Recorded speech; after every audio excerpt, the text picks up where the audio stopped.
As a full-time artist, I've been using Pinterest for years to sell my art, promote my Etsy shop, as well as sell digital products like my art pricing toolkit. I also use it to promote my YouTube videos, so I'm going to go over 5 pros and 5 cons that come along with using Pinterest for art marketing. The first pro is that I think it's the easiest social media platform to grow on right now, especially if you don't have an audience, or even if you've done Pinterest years ago, but then quit using it to promote your work and you want to restart your account, which is what I did this last summer. I basically quit doing Pinterest for several years because I got too busy with my art business. I was selling at art fairs, I wasn't selling on Etsy as much, so it didn't make sense for me to spend the time on it. But I thought, well, I wanted to get some traffic to go to my Shopify site, so why not start Pinterest again? Taking a look at my stats here, I want to show you. So back here in May and June, this is what I was getting just from leftover impressions from work I did years ago and from having my Shopify store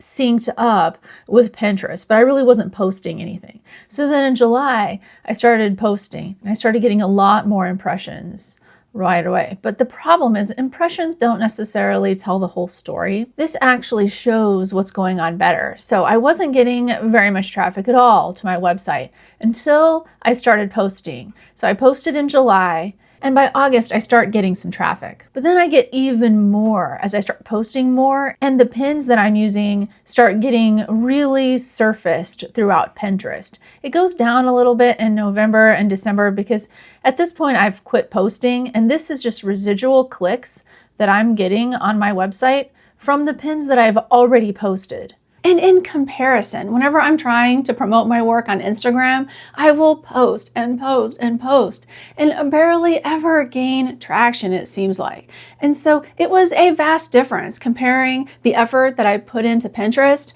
versus Instagram on the amount of people that were coming to my website because of that effort. The next positive is that Pinterest is more of a search engine than it is social media. So you don't have to respond to DMs and comments or anything like that to get your posts seen. Ultimately, you leverage SEO, which is search engine optimization. So you have a lot of keywords in the descriptions of your pins, as well as in the titles of the pins, things that you think people will be searching for on Pinterest.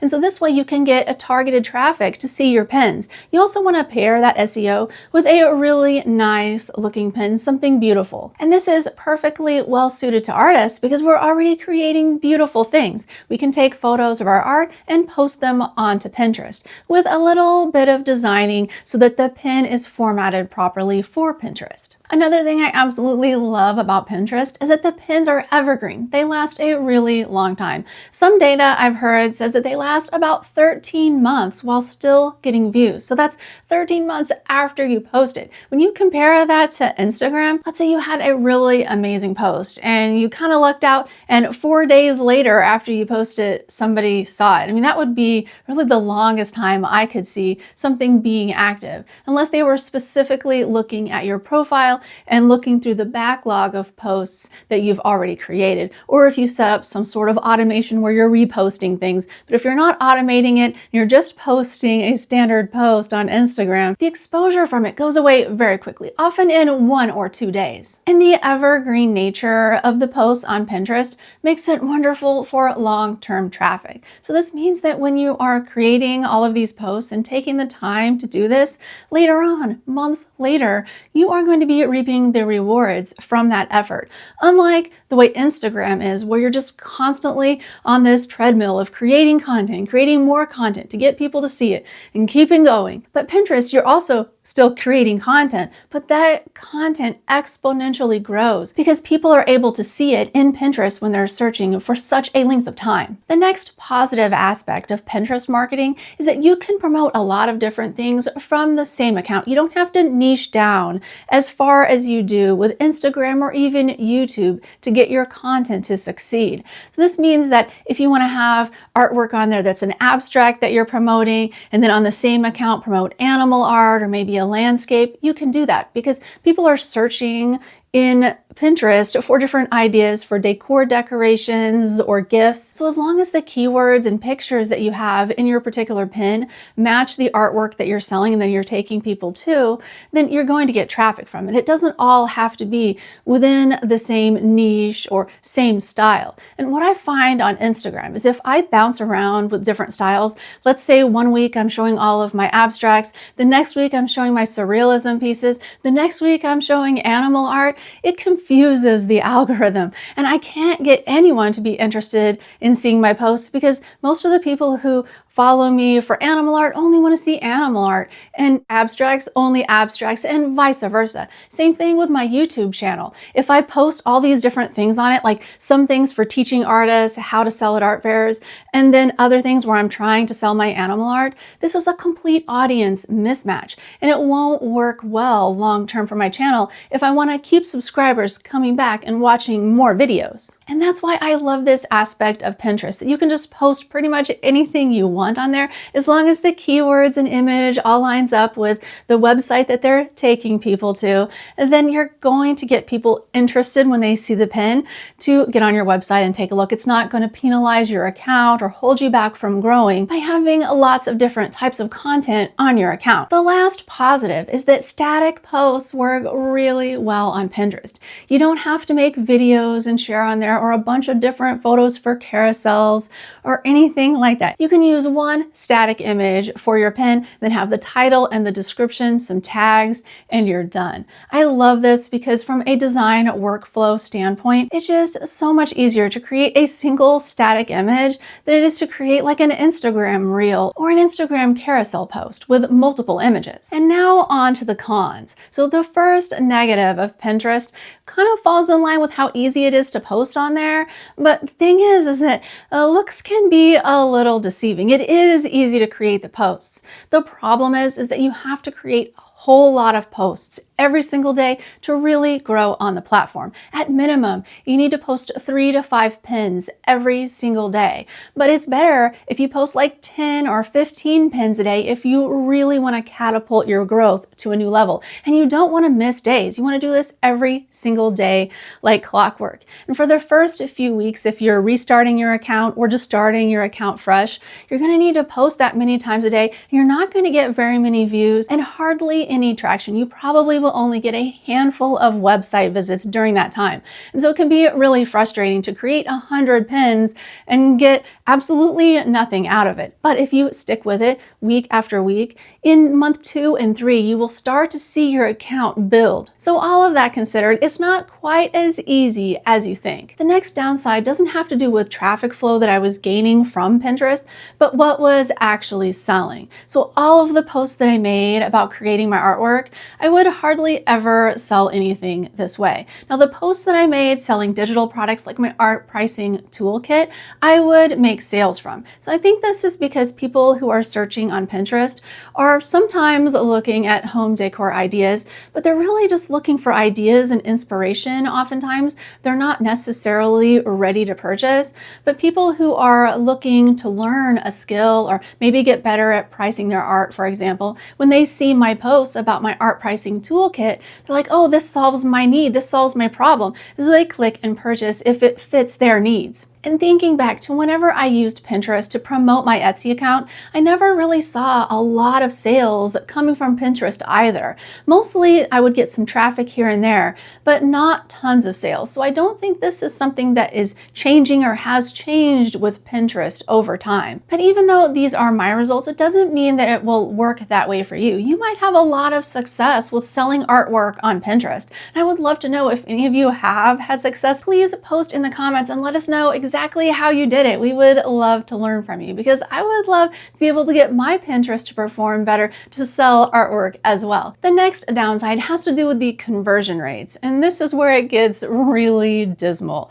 Okay, so all of the traffic that I was getting from Pinterest to my Shopify site, I think it was a pretty decent amount of traffic, but I would maybe make 1 sale a month out of it if I was lucky. And the sale would be for a very low priced digital item like a $6 $1.99 item. So when you think about it, if I was spending, let's say 5 hours a week creating pins and posting these pins to keep my account at the level that I needed to be able to get that traffic rolling in and keep it going and compounding and growing and everything, but I'm only making $6 or $7 a month from doing that, I mean, it's a no-brainer. This was effort that I was putting towards something that was definitely not worth it. I was not working smarter, I was working harder. Now this next downside of Pinterest I think can explain this, and it's that most of the traffic that you are getting is cold traffic. Even if the people follow you on Pinterest, which you will get some of that, so they might be a little bit warm, but it's really cold traffic. And if you're unfamiliar with the term cold traffic, this just means that people don't know you at all before they end up coming to your website to see what you're trying to sell them. This can be a really big downside for an artist trying to sell original work, because typically when we're trying to sell originals, we need to warm people up a little bit. We need to share about our process, share about our ideology and self and personality so they get to know the artist, maybe even share a little bit about the subjects within our work and our passion for creating it. So we have to get people interested. And this is why Instagram is so good for artists, because since you're posting all the time on there, it gives people a chance to get to know you. And then people are commenting and responding to you. They might even be DMing you and you're having conversations in the DMs. So you get to have that human interaction. But with Pinterest, since it's so much like a search engine, it lacks that aspect of becoming friends with your potential clients and having the social networking part of it. So if the potential shoppers who are coming to you from Pinterest are always cold, then it's going to be very difficult for an artist who is selling work of higher prices like originals to ever make sales from those items, unless you can get the people to subscribe to your email newsletter and you can warm them up that way. And that's what I was trying to do with my tactics, but that also really failed for me. I was even having a free giveaway to get people on my newsletter who were finding me from Pinterest. I was getting quite a few people to sign up, but the problem is that after 6 months of doing this, not a single one of those people who signed up for my free giveaway for the newsletter ever purchased. So again, this was just a waste of time. The last con, and this is a really big one, this is the thing that made me stop using Pinterest to try to sell my art years ago. And it's that people who are on Pinterest are DIYers. They're people who are wanting to learn things.